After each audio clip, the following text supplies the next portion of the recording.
Hello class and welcome to an exciting lesson, Trig Identities 5.5. I hate to break the news to you ladies and gentlemen, but this is probably the most challenging part of this unit for sure, if not the course. So I hope you got your ears on today with this lovely lesson. I'll try to give you the best explanations and the best proof possible, but your approach when solving trig identities is going to come through trial and error method and how your brain analyzes the left side and the right side of an equation. All right, let's get started. I don't want to scare you, but we're going to talk about what's called an identity. An identity is a statement that is true for all values of a given variable. If you remember back when we talked about all values, when we did the domain and range, we used the symbols of a squiggly bracket and include, for example, that x belonged to a set of real data. So today we're going to be taking a look at like theta belongs to a set of real data such that and we'll be taking a look at any restrictions in this case. Or the textbook or other people tend to use an upside down capital A, which would be x belongs to a set of real numbers, and they don't have the brackets. I prefer doing the squiggly brackets simply because it encloses your restrictions and shows it as an easier method for me. But again, if you're trying to explain all values, you would see these squiggly brackets or an upside down A to discuss all values. And just remember, when I talked about explaining the restrictions, with fractions, the denominator cannot be equal to 0, and that's when the restrictions must be stated, and that's where it's going to go in here, such that maybe cos theta can equal 0. So if you look here at this example, denominators can equal 0, so you're going to write in for a restriction that cos theta cannot equal 0. Awesome. Okay, so one of the trig identities we're going to learn today is called the quotient identity. And it's proving that tan theta equals sine theta over cos theta. I'll just write it out here.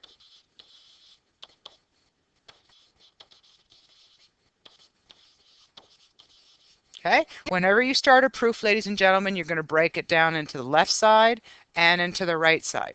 And what you're going to do, ladies and gentlemen, is you're going to rearrange either the left side or the right side or both to make them look like equivalent expressions.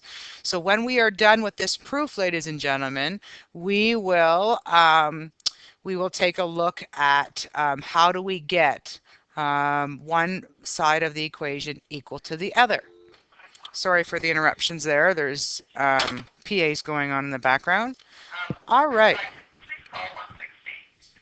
Just remember, what we want to do is get the left side equal to the right side. If we take a look at what we learned last day about radius, if we're taking a look at our point P, and we learned last day that this was my R value. If I dropped to 90 degrees, this was my X. I apologize, that was my Y. Let me erase that. Okay. So drop the 90 down, that was my Y value, and that was my X value. So taking a look, if we try to make tan theta, so from that theta, what's my ratio going to look like? It's going to be Y over X. Everybody good with that?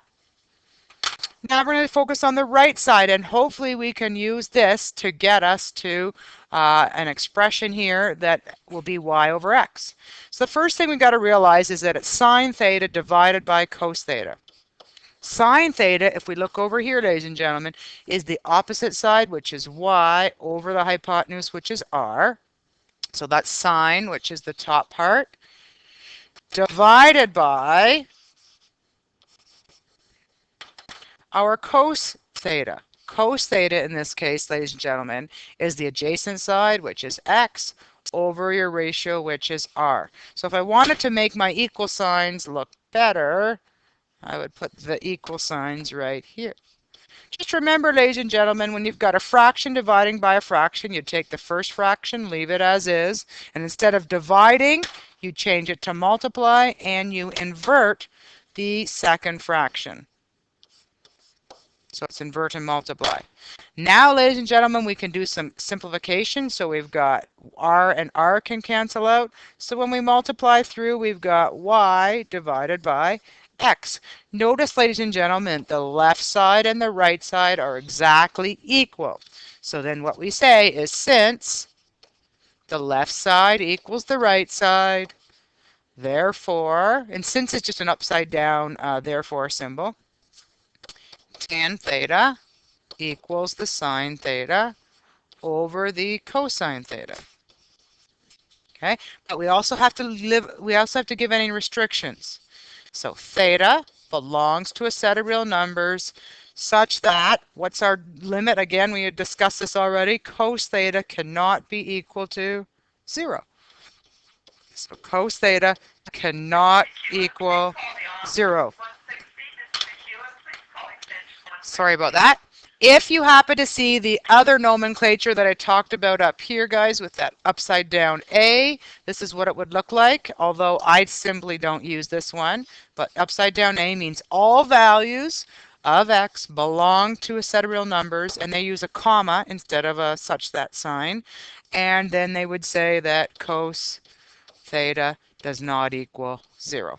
I prefer the brackets because then it's closed in and you can easily see it, but it's up to you. That is one of the proofs, ladies and gentlemen. The rest of the proofs start on page 305, but they're a little harder to prove, but again, they're there, and you can take a look at them if you like. But for now, we're going to focus on a couple of the trig identities that we're going to be using to help us solve or prove some equations. So the first one is called the quotient identity. We just discussed that and we just proved that one. That identity is tan theta equals sine theta over cos theta. We were able to prove it because the radius is a part of both of those and they can cancel out because it's the sine theta divided by the cos theta, which means it's really radius divided by radius. Okay. The next identity is kind of like Pythagorean theorem. We call it a Pythagorean identity, and that is sine squared theta plus cos squared theta equals 1. Okay. We could actually take this same one and just rearrange it into some certain things. So if I just isolate sine squared theta, guys, that equals 1 subtract cos squared theta. Or I could rearrange that and isolate for cos squared theta. Just wanted you to see that you can see that they appear in different formats. So it's 1 minus sine squared theta. Okay. Taking a look at the reciprocal identities, folks, that's just your secondary ratios. Okay, so what we should remember is cosecant theta equals 1 over sine theta. The secant theta equals 1 over cos theta. And the cotangent theta equals 1 over the tan theta. Okay, so ladies and gentlemen, we have already discussed these before, so you would have seen them introduced. The only two really new ones that you need to remember are tan theta equals sine theta over cos theta, and sine squared theta plus cos squared theta equals 1. And again, these other two down below here are just a rearrangement of that one. All right, let us start and try doing some proofs. Some are going to need some more room than others. The first one isn't so bad, but it's a good introduction to what we call proving identities. So again, I look at my expression, ladies and gentlemen. It says sine x, cos x, and tan x on the right side. Those all mean to multiply, so it's sine x. If you like to have them in brackets, you can put them in brackets. It's up to you. And you will notice that from time to time, from proof to proof, you might have a variable as a letter, a variable as a Greek symbol. They change them frequently. So left side here is 1 minus cos squared theta. All right. Let's take a look. Looking at the left side, we've got 1 minus cos squared theta. Is there anything from up above? Can you notice that can, sorry, just a second. Okay. Taking a look here, ladies and gentlemen, the left side, 1 minus cos squared x. If you take a look here, we've got 1 minus cos squared x. So we could simplify by saying, hey, what does that equal? It equals the other part of that identity, which is sine squared x. I'm making it look more simple. So instead of having two expressions, I've simplified it to one. Even though it's squared, it's still making it more simple or easier to get at. Looking here, ladies and gentlemen, do we have any trig identities with sine and cos equally? No. So let's look at the tan. Do we have one with tan? Absolutely. So we're going to leave the sine x as it was. We're going to leave the cos x as it was. And then the tan x, we're going to change to the fraction of sine x over cos x.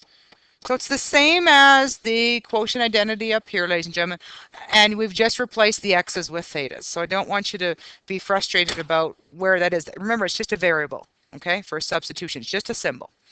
All right. Looking at our right side now, ladies and gentlemen, I notice I can simplify the cos x with the cos x because they're all factors. And what do we have left? We have sine x times what's left over, sine x. So sine x times sine x equals sine squared x.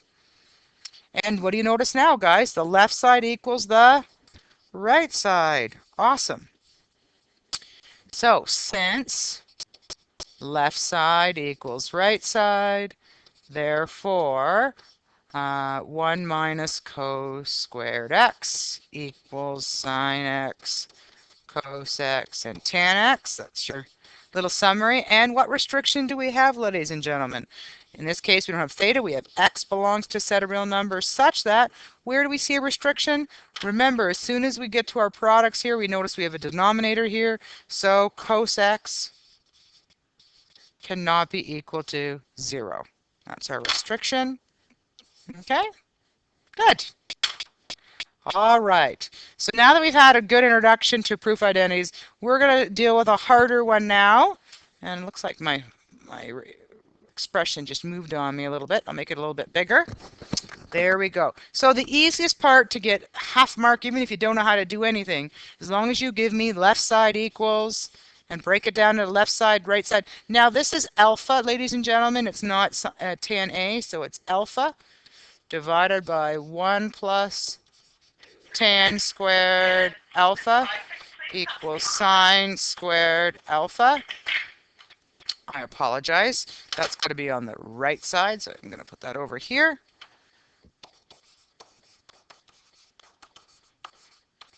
Okay, so looking at the left side and the right side, if you're saying, hey, where should I begin? I look at the right side and I say, hey, it's pretty simplified. It's got sine squared theta. It's like one term. Whereas on our left side, we've got a fraction and the denominator has two terms. So we're going to do some work there. All right. So let's take a look at what we can do, ladies and gentlemen. If we have tan squared theta on, or tan squared alpha on the top, I go back up here. Notice I have tan theta equals sine theta over cos theta. I can just use the double product or the squaring ratio. The same thing I could use, tan squared theta equals sine squared theta divided by cos squared theta, because the property is the same because I'm squaring in each case. Okay, so it keeps it balanced. So I'm going to take my numerator and change it to sine squared alpha divided by cos squared alpha. That's just my numerator. For my denominator, I'm going to have 1 plus, and I'm going to do the same thing here, sine squared alpha divided by cos squared alpha. Good. You might say, Mrs. R, that doesn't look any better, but what we're going to be doing is trying to cancel some things out. Okay? In order to get that, we've got to deal with our denominator here. In specific, we've got to fix this. Okay? So if I had something like 1 plus 3/5, what would you do to add that? You would change this to 5 over 5, right? Plus 3/5 would equal 8/5. So that's kind of what we want to do here. To get a lowest common denominator, I'm going to leave the numerator as it is. So sine squared alpha divided by cos squared alpha as the numerator. equals, and for the 1, I'm going to change it to a denominator out of cosquared theta. So it's going to be cosquared theta, alpha, divided by cosquared alpha. That still equals 1, right? Plus the second fraction, which I have as sine squared alpha divided by cos squared alpha. Okay, so I've just changed the 1 into an expression that I can use. You're probably saying, why, Mrs. R? Because now I can combine, if I leave my numerator the same, okay, and I divide by, notice here, folks, I've got a common denominator, which is cos squared alpha, okay, and on the top, if I collect like terms, I've got cos squared alpha plus sine squared alpha. Okay, the good thing about this now is if we take a look, I've got some canceling that I can do shortly. Okay, because a fraction divided by a fraction, you have to invert and multiply. So leave the first fraction as it is, or the numerator. Okay, you good with that? Instead of dividing now, we're going to multiply, and you invert that second fraction, so it's going to be cos squared alpha divided by cos squared alpha plus sine squared alpha. So again, I inverted and multiplied the fraction. Look to cancel, ladies and gentlemen. The cos squareds can cancel. Okay, so what am I left with? Sine squared alpha divided by cos squared alpha plus sine squared alpha.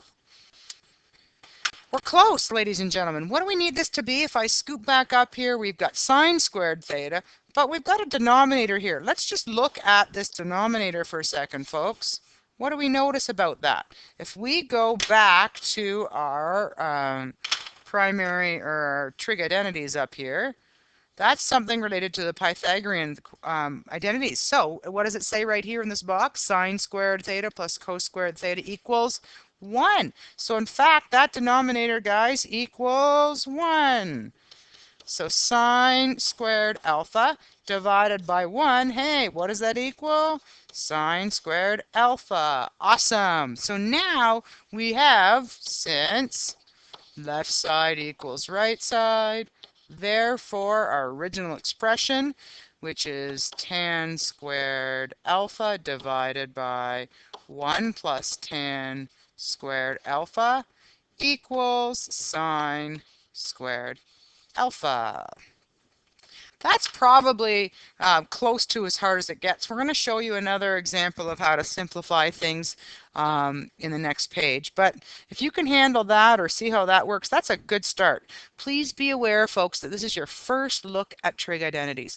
If you're feeling frustrated, that is completely normal. This takes some time to figure out and to manipulate and learn how to switch expressions so that they match. But please come and see me if you need some help, and give yourself some time to let this stuff soak in. If you're planning to take 4U functions, you will definitely be seeing a lot more of these. Okay, but this is a good introduction. The more you can grasp this year will be better for you in functions for 4U. All right, taking a look at our last proof, and then we're going to do one factoring example. The left side, ladies and gentlemen, equals tan theta. Okay, that's pretty simple. We'll leave that one as is. The right side looks a little bit more complicated. So the right side equals sine theta plus sine squared theta divided by cos theta plus sine theta times cos theta. So if they're right beside each other, remember that's multiplication. So if you're not sure, you can put brackets around them. It's up to you. Now, what we're trying to do is figuring out how we can simplify the right side. Let's focus right here, folks, on the numerator. What is common in both sine x and sine x squared? You could factor out a sine theta. I said sine x, sorry, I apologize. Sine theta plus sine squared theta. So we can factor out a sine theta. So what are we left with? 1 plus sine theta. That's just using common factoring, right? Okay, and looking at our denominator, what's common there, ladies and gentlemen? Well, hey, there's a cos in this expression, a cos in this expression as a factor. So we can factor out cos theta. It's going to be 1 plus sine theta. All right. And what do we notice we can do here, folks? We notice we can cancel. So what are we left with? Sine theta over cos theta. And hopefully you recognize that as your quotient identity from last page. So let's put that down because that equals tan theta. Awesome. So ladies and gentlemen, that was an easier way to get at it. But again, you have to take a look at doing some factoring here in order to simplify your expression. Okay. Don't forget, we got to summarize this. So since left side equals right side, therefore, tan theta equals sine theta plus sine squared theta, all divided by cos theta plus sine theta cos theta. Okay, and don't forget to give your restrictions. So in this case, folks, we got to go to where we have our denominators. Okay, so we've got 1 here. So we know automatically that, I apologize, the opening brackets, can I squiggle it in there? Yep. So theta belongs to set of real numbers such that we know cos theta cannot equal 0. But there's another one we got to be careful here. What do we know here with this one? We know that 1 plus sine theta cannot be equal to 0. So keep the sine theta by itself. Move the 1 over, becomes what? Negative 1. So sine theta cannot equal negative 1. And there's your restrictions. All right, last example I'm going to show you today before I let you do some work is factoring. Now you're going to look at this and go, wow, Ms. Czar, what the heck are you trying to do to me? But I want you to say that there's a way that we can simplify this so that life's not so hard. Let's just say I let cos theta represent a letter. So let's say we let cos theta equal y. If I rewrite that, it's going to be y squared plus y minus 2. Does that look like something you could factor? Absolutely. And if you forget about your simple trinomial factoring, remember your product has to equal negative 2 and your sum has to equal positive 1. So what two numbers make that happen? It's going to be negative 1 and 2. So when we factor that, it's going to be y minus 1 and y plus 2. So we factored it. Now all we have to do is, hey, sub y equals cos theta in. So our answer is going to be cos theta minus 1 times cos theta plus 2. All right, ladies and gentlemen, let's give some of these homework questions a try. And I won't be upset if you have trouble with these. I will be upset if you can't do them and don't come see me. However, some of these are tricky. Okay, so this is your first go at trig identities. We'll be practicing more of these before we get to our unit test. They'll come up in the review as well. So here's your homework, page 310, numbers 3 to 8. 10 is a tricky one. Try 11 and try 12. Have a great day, folks, and see me if you need any help. Au revoir.